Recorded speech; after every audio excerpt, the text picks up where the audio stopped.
अस्सलाम वालेकुम जी। इमरानुल हसन सिद्धू गोड फार्म से। उम्मीद करता हूँ सब भाई खैरियत से होंगे। आज हम मौजूद हैं जी डारावाला अल शिफा वेटनरी क्लिनिक पे, और हमारे साथ हैं डॉक्टर मोहसिन साहब। और इनके पास आने का मकसद ये है कि बहुत सारे दोस्त अहबाब जो हैं वो पूछते रहते हैं मास्टाइटिस के ऊपर, हवाने के जो मसाइल हैं उन पे बात की जाए। तो आज डॉक्टर साहब से हम पूछेंगे बकरियों में जो बहुत ज़्यादा मसाइल आते हैं। ताज़ा जब बच्चा देती है बकरी तो हवाना सूज जाता है, पानी पड़ जाता है, बाज़ लोग सुइयाँ मारते हैं, और बहुत सारे मसाइल हैं वो डॉक्टर साहब अब आप बताएंगे जी। जी डॉक्टर साहब। जी अस्सलाम वालेकुम। सबसे पहले मैं आपको एक चीज़ जो है वो बताना चाहूँगा कि हमारे जो जानवर हैं, ख्वाह वो डेयरी के एनिमल हैं, गाय भैंस हो सकती है, बकरी है, इसकी अहमियत जो है एक डेयरी वाले जानवर की या एक बकरी की, डेयरी से मुराद होता है कि दूध वाला जानवर। लेकिन ये जो बकरियां हैं इनको दूध वाले जानवर हम इसलिए बनाते हैं क्योंकि हमने बच्चे इनसे लेने हैं और बच्चों ने दूध पीना है तो बड़े होने हैं। ठीक है जी। तो सारा दारोमदार जानवर की सेहत का, जानवर की वैल्यू का बहुत ज़्यादा दारोमदार उसके हवाने के ऊपर है।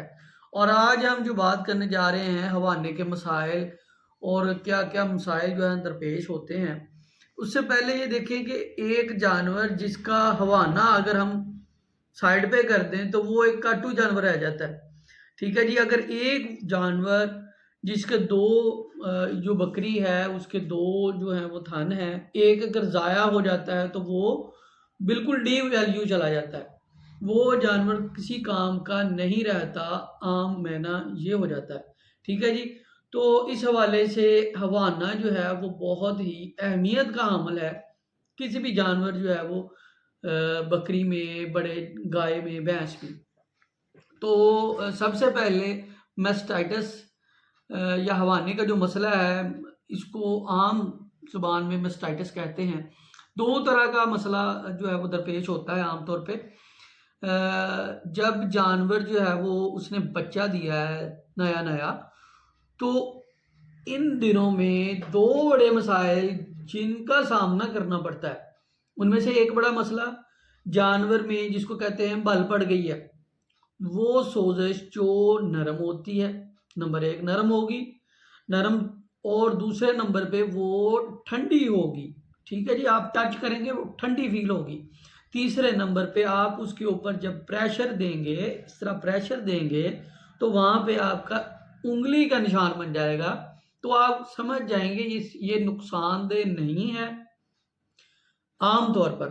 तो ये नुकसानदेह नहीं है, लेकिन ये बाज़ दफ़ा इतनी ज़्यादा हो जाती है कि जानवर उठनों-बैठनों जो है वो तंग हो जाता है। इसलिए उसके लिए हम अलग से ट्रीटमेंट करते हैं तो जानवर रिकवर हो जाता है।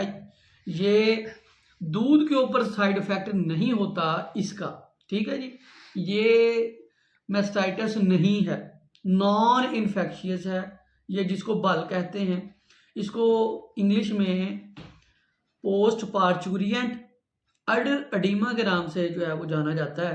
पोस्ट पार्चुरियंट अडर अडीमा, यानी कि जानवर जब पार्चुरेशन कर लेगा उसके बाद जो है वो सोजश पड़ जाती है। ठीक है जी। अडीमा हो जाता है, अडीमा कहते हैं इसको। ये है, इन्फेक्शन नहीं है। इसके लिए डायूरेटिक्स यूज़ करते हैं। उसमें ये देखिए ऑटोमेटिक मैंने साथ रखा था इस बात को बताने के लिए कि ऑटोमेटिक जो है वो हम इस्तेमाल करते हैं, और साथ में ऊपर जो है विंटोजीनो का लेप करते हैं, और ये जो है वो एक आध स्टीरॉइड का जो है वो साथ में शॉट लगाते हैं, वो इंशाल्लाह कवर हो जाता है।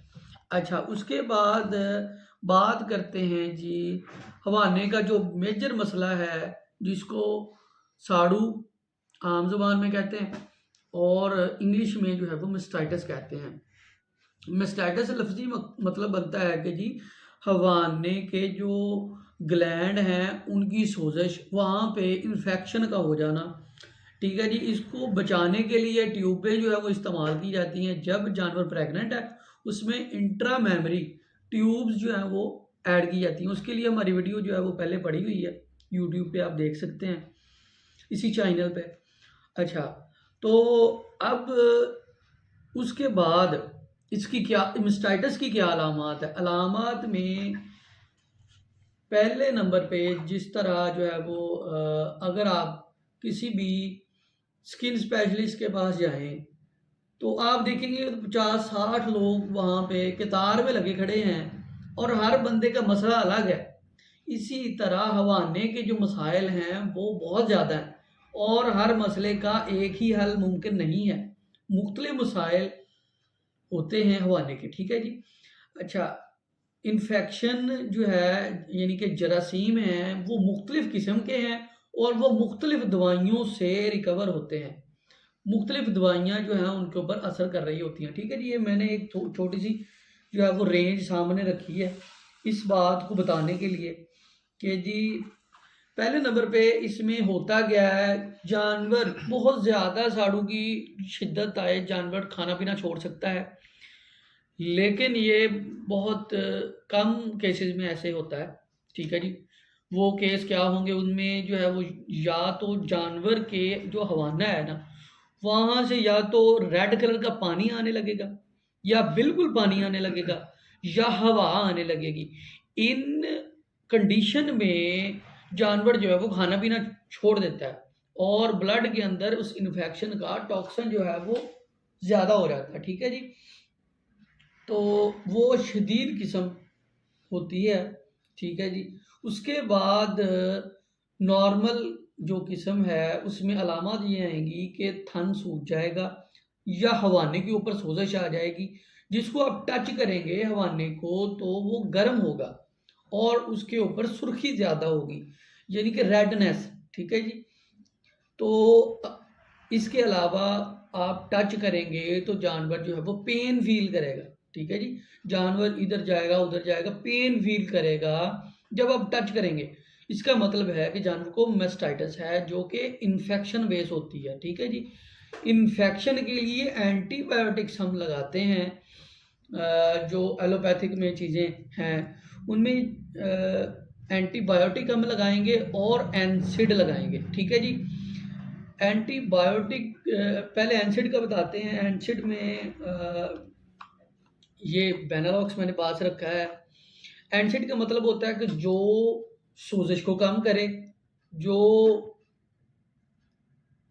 दर्द को कम करे, अगर बुखार हो तो उसको भी कम करे। उसके लिए हम ये लॉक्सन यूज़ कर सकते हैं। उसके साथ ये बेनालॉक्स है, कीटोप्रोफेन होता है, मेलोक्सिकैम, मैट्रम होता है। यानी कि ये एनसिड की एक क्लास है पूरी जिसमें से एक इंजेक्शन यूज़ होगा वो कंडीशन टू कंडीशन वेरी कर सकता है, ठीक है जी। वो इंजेक्शन यूज़ होगा सोजिश को कम करने के लिए और दर्द को कम करने के लिए, ठीक है जी। उसके बाद हम जो है वो एंटीबायोटिक की सिलेक्शन करेंगे। अच्छा, सिलेक्शन ऑफ एंटीबायोटिक जो है ये ही असल मसला है जो जिसके लिए आपको डॉक्टर के पास जाना पड़ता है आम तौर पे, ठीक है जी। ये क्या है कि डायग्नोसिस। डायग्नोसिस एक ऐसी चीज़ है जिसका मतलब बनता है कि जी कौन सा इन्फेक्शन मुमकिन है जिसके लिए कौन सी एंटीबायोटिक लगानी चाहिए, क्योंकि ये तो आप लगाएंगे, ये तो आपको लगाना है। नहीं लगाएंगे सोजिश कम नहीं होगी एंटीबायोटिक्स के ज़रिए, ठीक है जी। अच्छा, एंटीबायोटिक हम लगाएंगे अगर छिदी आ रही है, खून आ रहा है, पानी आ रहा है, सोजिश हुई पड़ी है, तो उन सब के लिए एंटीबायोटिक्स हम लगाते हैं। तो एंटीबायोटिक की सिलेक्शन जो है वो मुख्तलिफ हो सकती है। अगर जी अब मैं चंद अद्वियात जो जनरल इस्तेमाल होती हैं मास्टाइटिस के हवाले से एंटीबायोटिक्स वो आपको दिखाते हैं। अमोक्सिसिलिन, ये साइनोमॉक्स है, अमोक्सिसिलिन इसमें होती है, तो ये इम्पोर्टेड है, बेहतरीन इसका रिज़ल्ट है जी। आपने अल्मॉक्स का नाम सुना होगा, उसी क्वालिटी में ये है। अच्छा, उसके बाद अमोक्सीजेंट, इसमें अमोक्सिसिलिन है, जेंटामाइसिन है, बेहतरीन इसके रिज़ल्ट्स हैं। अच्छा, टाइजेंट, ये बहुत कम लोग जानते होंगे कि ये भी इस्तेमाल होता है मेस्टाइटिस में, और जो है वो इसके आउटस्टैंडिंग रिजल्ट्स होते हैं। ठीक है जी, मुख्तलिफ कंडीशन के ऊपर होता है। ठीक है जी, तो ये ट्राइबरसन ये भी जनरली यूज़ होता है। ठीक है जी, ये भी बेहतरीन एंटीबायोटिक है, जिसमें छिद्दी वगैरह आती है, आप इस्तेमाल कर सकते हैं। अमोक्सिसिलिन है, ये है। ठीक है जी, उसके बाद लेस्पायरासीन, इसमें है लिंकोमाइसिन, स्पायरामाइसिन। ये बहुत कम लोग इस्तेमाल करते हैं, लेकिन ये भी जो है वो इसके बड़े अच्छे रिज़ल्ट हैं। जहाँ बाकी काम नहीं करते, ये कर सकता है। ठीक है जी, तो बाकी आज आगे बात एक ही होती है कि कैसा मसला है, उसके मुताबिक उसका जो है वो हल किया जाता है। ये जनरल मेडिसिन मैंने आपको दिखाई है कि एक एनसाइड आप लगाएंगे, दूसरी एंटीबायोटिक लगाएंगे, और तीसरे नंबर पे फिर जो है वो आपको एक प्रोडक्ट दिखाते हैं। ये प्रोडक्ट है मेस्टाइटो डीएस। ठीक है जी, ये केएम फार्मा की है। ठीक है जी, ये करीब से देख लें। मेस्टाइटो डीएस ये होम्योपैथिक मेडिसिन में है, और इसके भी बहुत ही अच्छे रिज़ल्ट हैं। ये 15 ml बकरी को सुबह शाम दे सकते हैं, 3 टाइम भी दे सकते हैं। और गाय भैंस में ये जो है वो 50-60 ml तक सुबह शाम जो है वो दे सकते हैं। ठीक है जी, तो ये एनसेड आपको एक दो और दिखाते हैं। ये देखिए, कीटोजेक्ट, वो इस्तेमाल हो सकता है। लॉक्सन है, पेनालॉक्स है। ठीक है जी, तो अभी कोई सवाल? जी डॉक्टर साहब, एक बहुत अहम सवाल है जो हमारे दोस्त हमारे ग्रुप में, इमरान जो हमारा व्हाट्सएप का ग्रुप बड़ा अच्छा चल रहा है बीतल मक्खी चीने के नाम से, उसमें करते हैं कि बकरी ने बच्चा दिया, ठीक ठाक बकरी सूई है, जेर वगैरह भी डाली है उसने, पर दूध नहीं बिल्कुल भी उतारा, बिल्कुल भी दूध नहीं उतारा, अगर उतारा है तो बहुत ज़्यादा कम। सही। तो ये बहुत अहम सवाल है, और बड़ा इसका अच्छा ये जवाब है कि मेस्टाइटिस ज़रूरी नहीं है। दो तरह की मेस्टाइटिस होती है। इसको अगर मज़ीद जो है वो हम क्लैरिफाई करें, तो मेस्टाइटिस एक तो क्लिनिकल है, जिसमें हमें नज़र आएगा सोजश हो गई है, जिसमें हमें नज़र आएगा कि इसके जो है वो खून आ रहा है, छिदियाँ आ रही हैं, पानी आ रहा है, कछलऊ आ रहा है, कुछ आ रहा है। लेकिन दूसरी किस्म ऐसी है जो हमें बताती नहीं है, वो है सब क्लिनिकल मेस्टाइटिस, जिसकी अलामत सिर्फ यही है कि उसमें यकदम जो दूध था वो कम हो गया, जानवर जो है वो गया नया, और उसने बिल्कुल ही नहीं दिया, या एक एक धार आ रही है या दो दो धारें आ रही। तो उसके लिए जो है वो मेस्टाइटिस के लिए टेस्ट किया जाता है। SFMT टेस्ट है, वो कर सकते हैं। इसके अलावा जो आप हर ज़िले की एक लेबॉर्ट्री है जहाँ पे एंटीबायोटिक सेंसिटिविटी टेस्ट होता है। ठीक है जी, वो आप करवा सकते हैं, जिसमें ये आ जाएगा कि कौन सी मेडिसिन हम यूज़ करें और यह मसला हल हो जाएगा। ठीक है जी, तो ये जो है वो सब क्लिनिकल टाइप ऑफ मेस्टाइटिस, जिसको आप डील करें टेस्ट के बाद। टेस्ट करें, अगर बिल्कुल भी नहीं है तो जो है वो मेस्टाइटिस के जो प्रोटोकॉल है उसकी तरफ आप जा सकते हैं, ट्रीटमेंट कर सकते हैं। अगर आ रहा है तो आप टेस्ट करें और उसके बाद उसका इलाज करें। क्योंकि मेरे पास अक्सर सैंपल वगैरह आते हैं, तो उसमें हम सैंपल के ज़रिए ये देख लेते हैं कि इसका इलाज मुमकिन है या नहीं है। अगर जानवर ने हवाना नहीं बनाया, तो अक्सर मैं ये अगला बंदा हमें कुछ भी नहीं बताता। तो अगर जानवर ने हवाना नहीं बनाया, तो वो जो है वो नेगेटिव आएगा मैं इन्फेक्शन के लिए। ठीक है जी, तो इसका मतलब है कि उसको कोई सप्लीमेंट दें, कोई वंडा दें, उसको कैल्शियम दें, फिर वो दूध बढ़ा सकता है। और अगर वो पॉजिटिव है तो वो ज़रूर बढ़ाएगा। अगर मेस्टाइटिस के लिए जो हम ट्रीटमेंट है वो करेंगे, जो भी वो टेस्ट में एंटीबायोटिक आती है या उस हवाले से हम इस्तेमाल करते हैं, तो इंशाल्लाह ज़रूर रिज़ल्ट आता है, और जानवर जो है वो दूध बहुत ज़्यादा बेहतर कर जाता है। तो इसमें ऑक्सीटोसिन यूज़ करते हैं, बाज़ जानवर दूध उतार लेते हैं। जी बिल्कुल, ये एक तो मेस्टाइटिस है मेजरली 80-90% ये होती है। लेकिन कुछ केसेस में, यानी कि 10 में से एक केस जो ऐसा है, उसमें हार्मोनल इशू होता है कि जानवर में ऑक्सीटोसिन रिलीज नहीं हो रहा। ठीक है जी, क्योंकि वो बड़ी देर से जो है वो प्रेग्नेंट था, उसमें प्रोजेस्टेरॉन था बॉडी के अंदर, लेकिन हार्मोनल चेंज जो है वो ना हो सका। बच्चे जो है वो अभी हमने लगाए नहीं हैं, तो उसमें सर्ज नहीं आई। कौन सी सर्ज नहीं आई? ये ऑक्सीटोसिन की, ठीक है जी। ऑक्सीटोसिन एक हार्मोन है, हार्मोनल इम्बैलेंस की वजह से वो काम नहीं बना। वो लगाया, वो ठीक हो गया। वो जब बच्चे दोबारा उसको लीक करेंगे, ऑक्सीटोसिन नॉर्मली बॉडी में रिलीज होता है, वो नॉर्मल हो जाता है। अच्छा, दूसरा सवाल डॉक्टर साहब ये है कि स्वेलिंग भी कम हो जाती है एंटीबायोटिक यूज़ करने से या कोई भी मेडिसिन यूज़ करने से, और मसला भी हल हो जाता है, दूध ठीक आना लग जाता है। पर ब्लड जो आता है हवाने में दूध के साथ, उसका उस वक्त क्या उसका ट्रीटमेंट होना चाहिए?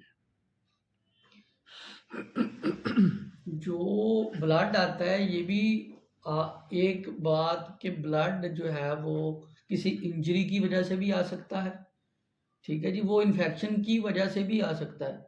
दो ही मेन जो है वो इसकी काजेज हैं, जो वजूहात हैं। तो उसमें आप पहले टेस्ट करें, आया कि ये इन्फेक्शन है, इन्फेक्शन अभी है, तो उसके लिए एंटीबायोटिक यूज़ होगी, ठीक है जी। लोग कहते हैं एंटीबायोटिक लगाते हैं और दूध खत्म हो जाता है, और मैंने ये बारहा देखा है कि एंटीबायोटिक से लगाते हैं दूध आ जाता है, ठीक है जी। सही। ये एक कंसेप्ट है जो मतलब आम लोगों का है, लेकिन मैं जो बता रहा हूँ एक एक्सपर्ट ओपिनियन कि हमारे हाथों से और डेली रूटीन में ऐसे केसेस आते रहते हैं, जिनकी एक्सपर्टी की बेस पे है, मैं जो है वो सारी बातें आपको बता रहा हूँ।